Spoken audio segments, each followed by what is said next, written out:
I bought the ring in late October, right before the trees lost their leaves. It was the kind of fall where the air smelled like wood smoke and endings. The kind of season where people either found their way back to each other or drifted further apart under the illusion of busyness.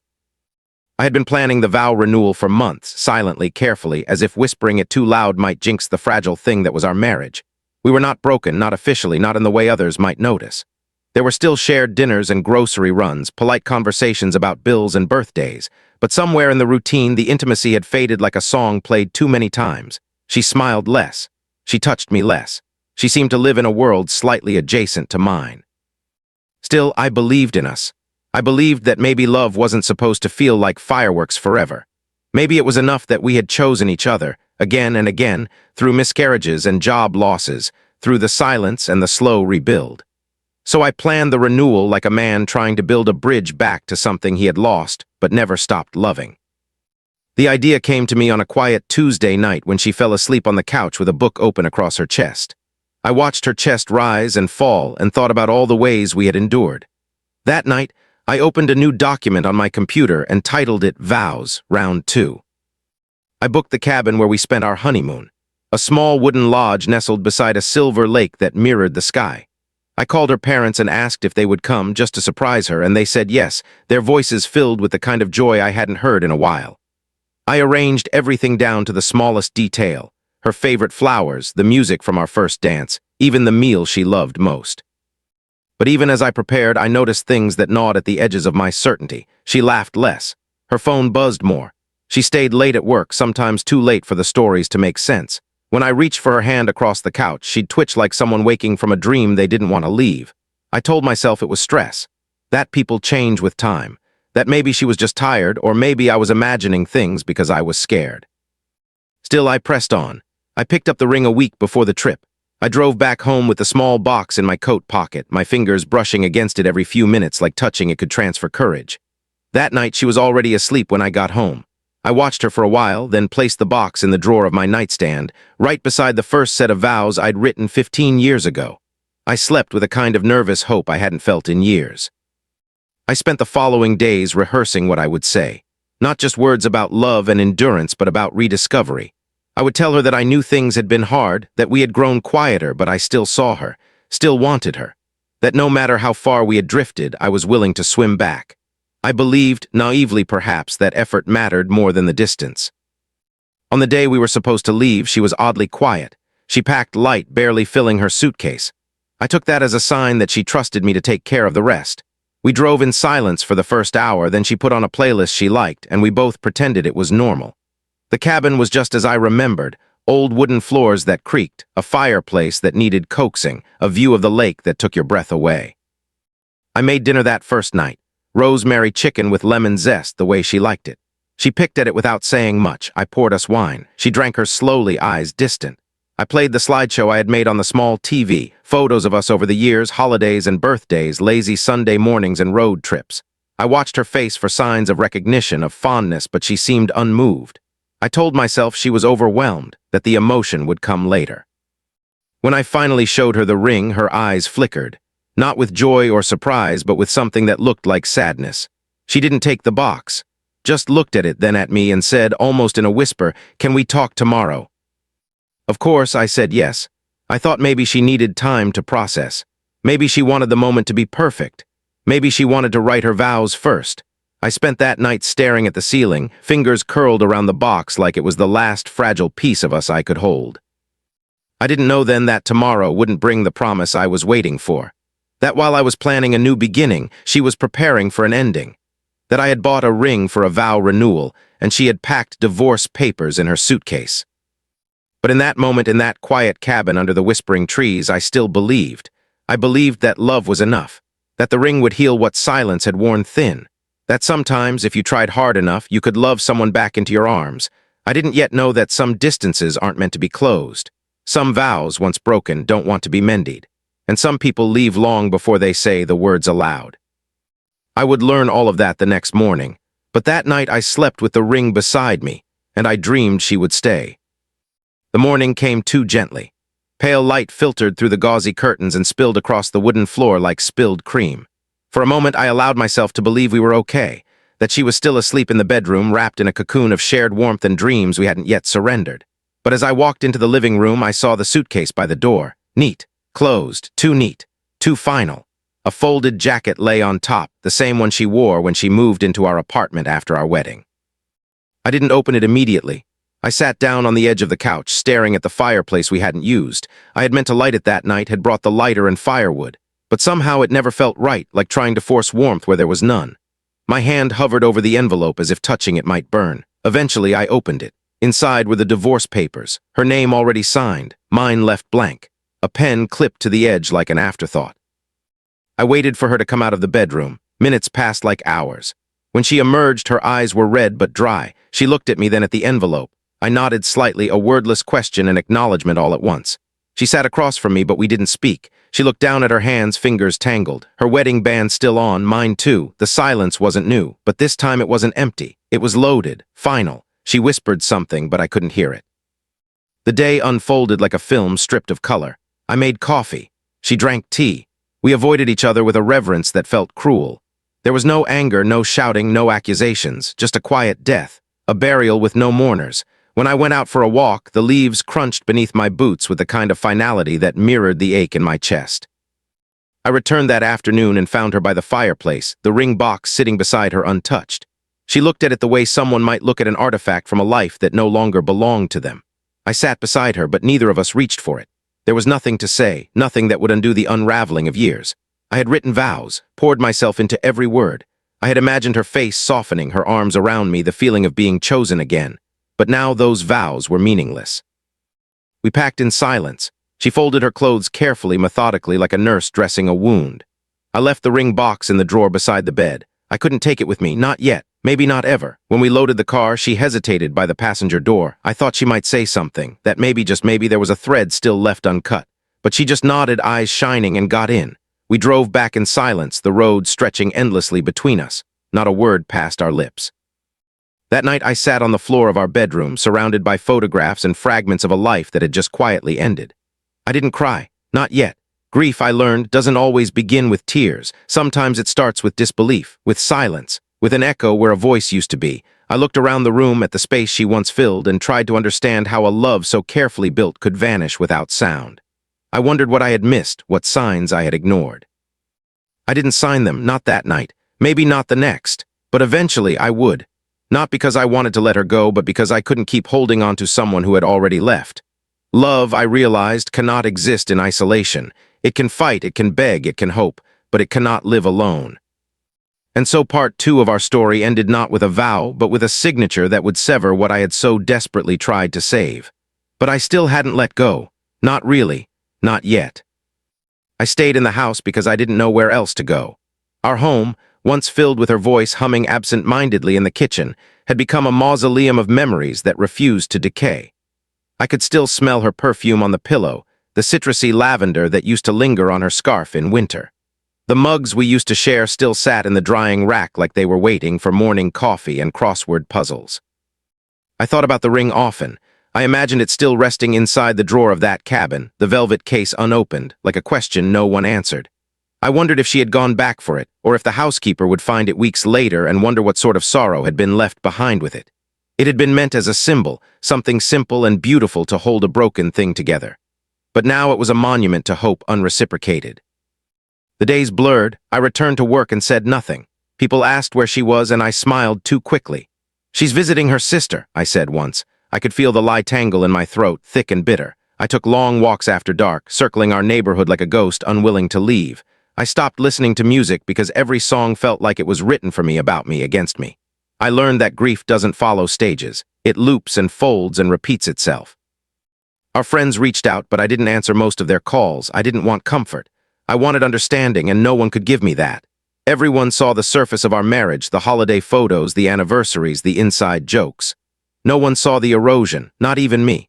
I kept thinking about the morning she handed me that envelope. How quiet she had been, how she couldn't look me in the eye. I wondered if she had rehearsed it. I started writing again, something I hadn't done in years. At first it was a list of things I wished I had said. Then it became a letter I never intended to send. Then a journal. Pages and pages of trying to put language to the formless ache that filled the house like fog. I realized that love had made me a poet again, but heartbreak had made me honest. I revisited places we had loved, the coffee shop on Elm Street with the crooked tables, the park bench under the sycamore tree where she once fell asleep in my lap, the bookstore where we used to meet before dates. Each place felt like a shrine to someone I couldn't reach anymore. I wondered if she went back to them too, if they haunted her like they did me. Or if she had already found new places, new people, new conversations that didn't begin with, remember when. One afternoon, I found myself in front of our wedding album. I had tucked it away in the hall closet, behind boxes of Christmas ornaments and tax files. I sat cross-legged on the floor, the album open in my lap, staring at our faces. We looked young, not just in the way our skin was smoother or our smiles wider, but in the way our eyes held a kind of naive certainty. We believed we would always find our way back to each other. I began to notice changes in myself. I became quieter, more observant. I watched couples at restaurants and wondered what invisible work held them together. I noticed how hands were held, how eyes met or didn't. I found myself talking to strangers more, a barista who liked the same novels, a retiree walking his dog at sunset. There was something comforting about people who knew nothing about me, who didn't look at me with pity or curiosity, just kindness. Weeks passed, then a month, then another, and one day I found myself standing at the threshold of our bedroom and it no longer smelled like her. The perfume had faded, the sheets had been changed. Her closet, once half full, was now just mine. The silence was still there, but it didn't scream anymore. It whispered. And sometimes it even allowed space for my own voice. I didn't know what forgiveness looked like yet. I wasn't ready to say I forgave her for leaving. But I could say I forgave myself for not seeing it sooner, for believing that love alone was enough to carry both of us. I learned that sometimes, even the deepest vows can break under the quiet weight of years. The divorce papers still sat on my desk unsigned. Not out of denial, but because I needed to reach a place where signing them didn't feel like failure. I needed it to feel like release, like the final line of a story that deserved closure, not shame. And I was getting closer, closer to letting go, closer to peace, closer to the person I had been before I became a husband trying to hold on to a woman already gone. That would be part 4, but for now this was still part 3. The chapter where the house still smelled like her, but the air had started to shift. It didn't happen on a dramatic day. No thunder, no rain, just a Monday morning in April when the light came through the windows in a soft, almost forgiving way. I had made coffee black, no sugar, the way I used to take it before she started influencing my taste for oat milk and cinnamon. I sat at the kitchen table where we used to share our sleepy-eyed mornings and noticed, for the first time in a long time, that my shoulders didn't feel quite as heavy. The divorce papers were still on my desk. I passed them every day. I would place my keys beside them, open bills next to them, even rest my phone on top of them. They had become part of the furniture, a weightless object heavy with meaning. And yet on this particular morning I stopped. I pulled out the chair. I sat down and picked them up. The pen was still clipped to the side, its weight oddly comforting in my hand. I stared at the line beside my name. What are you really signing when you sign your name to the end of a marriage? It isn't just paperwork, it's permission to release, to surrender, to move. It's admitting that the life you imagined isn't the one you're living. It's letting go of an identity you wore like skin. Husband, partner, her person. It's the official end of a long, slow vanishing act that began in whispers and ended in silence. And yet there was no grand ceremony, no final conversation. I didn't cry I thought I might. Instead, I breathed, in and out. For a few seconds, I listened to the sound of that breath. It was steady, mine, completely mine. There was a kind of power in that. I placed the signed papers back in the envelope and sealed it with shaking hands. I walked them down to the mailbox, a rusted thing on the corner of our street, and slid them in. I half expected the world to shift around me, for the ground to tremble or the sky to crack. But the sun was still shining. A dog barked in the distance. A neighbor waved. The world had not changed, but I had. That night I made dinner for myself. Nothing fancy, just pasta with garlic and olive oil. I lit a candle because I wanted to, not because I was trying to impress or create an ambience. I sat at the table alone, and for the first time it didn't feel like a punishment. It felt like a new kind of quiet, one I was learning to inhabit. Over the next few days I made small changes. I rearranged the bedroom. I donated clothes that no longer fit who I was. I painted the bathroom a lighter shade of blue. I took down photos not because they hurt, but because I wanted space for new ones. I didn't erase her. I never could. But I began to reframe the picture, not as a tragedy, but as a chapter that had come to its natural end. I began reaching out to people again, answered texts, replied to emails. I went out for lunch with a friend I hadn't seen since before the unraveling. He didn't ask questions, just talked about music and travel and the weirdness of getting older. I laughed. I had forgotten what that sounded like coming from my own mouth. It felt like air after being underwater. One evening, I took a walk through the park we used to frequent. The cherry blossoms were in bloom, their petals floating like confetti on the breeze. I sat on the bench under the old sycamore tree, the one where we had once planned baby names and argued about whether to get a dog. A couple passed by hand in hand, and I didn't feel envy. Just a quiet wish for them, that they would see each other, really see each other, before it was too late. I realized something that evening. Grief is not a straight line. It is a landscape. Sometimes you walk through thorns, sometimes open fields, sometimes dense forests where you can't see the sky. But if you keep moving, even slowly, you find your way out. I started volunteering on weekends, helping sort donations at a local shelter. There was something grounding about manual work, about lifting boxes and folding clothes, about being useful to someone who needed help. It reminded me that pain doesn't isolate you unless you let it, that there is always a thread to the outside world if you're willing to reach for it. I didn't hear from her. I didn't expect to. She had made her choice, and now I had made mine. We were no longer each other's responsibility. We were stories with a shared beginning and a separate middle and end. I hoped she was okay. I hoped she was finding her peace wherever she was. I wrote again, not just in my journal, but stories, small ones, essays, fiction, things I had put away while trying to save a marriage. I wrote about love and loss, about memory and the passage of time. I wrote about ordinary people and quiet moments. It felt like rediscovering an old friend, one that had waited patiently for me to return. And slowly I began to feel something I hadn't felt in months, maybe years, not joy exactly, but possibility.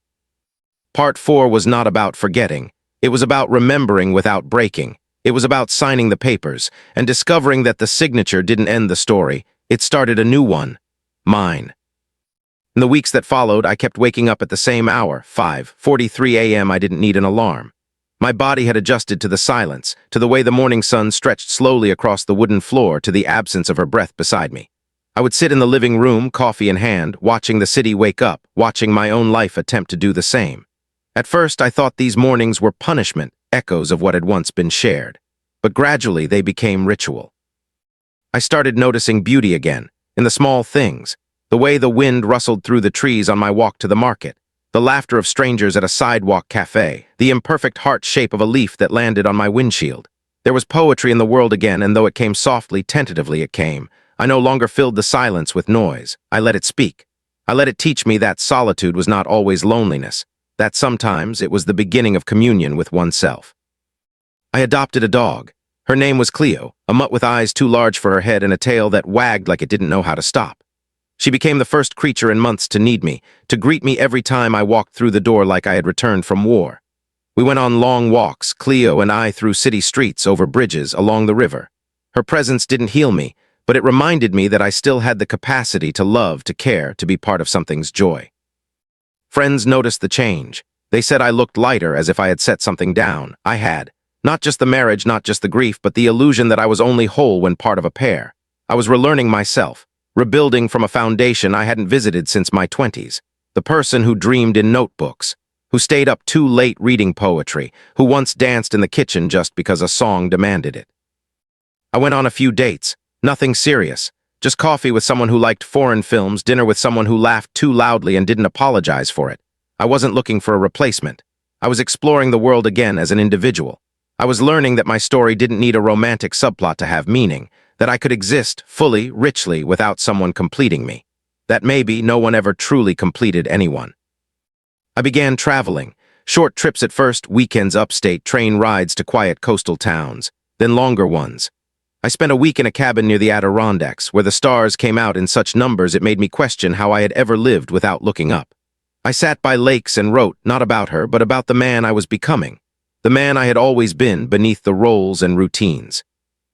I thought about our marriage less and less, not because it meant nothing, but because it had found its place in me, like an old photograph you no longer display but still keep in a drawer.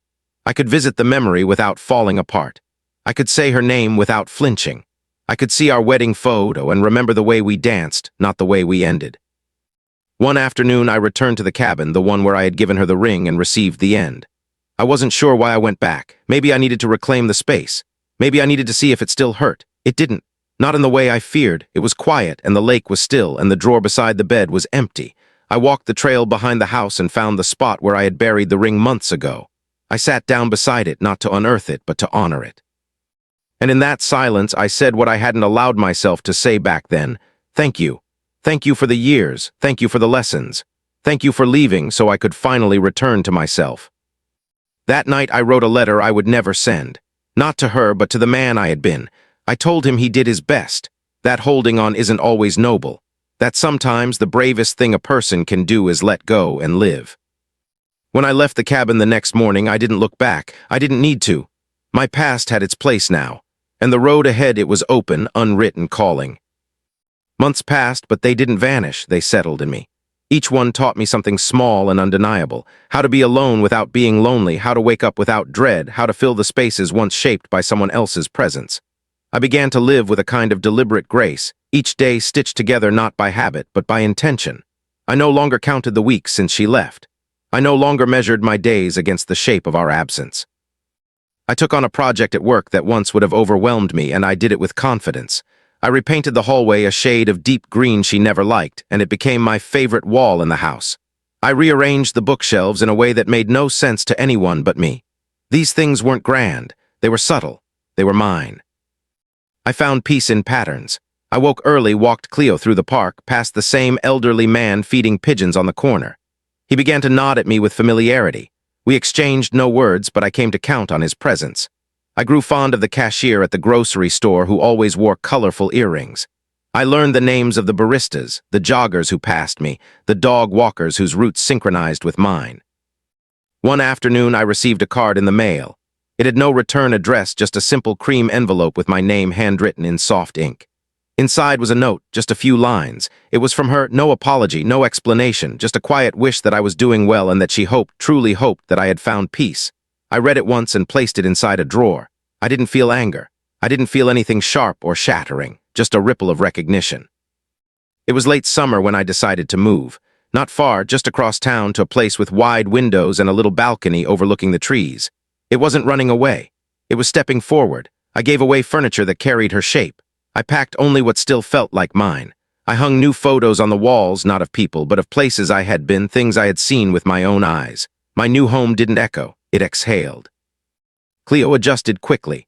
She found her sunspots on the wooden floor and claimed them as her own.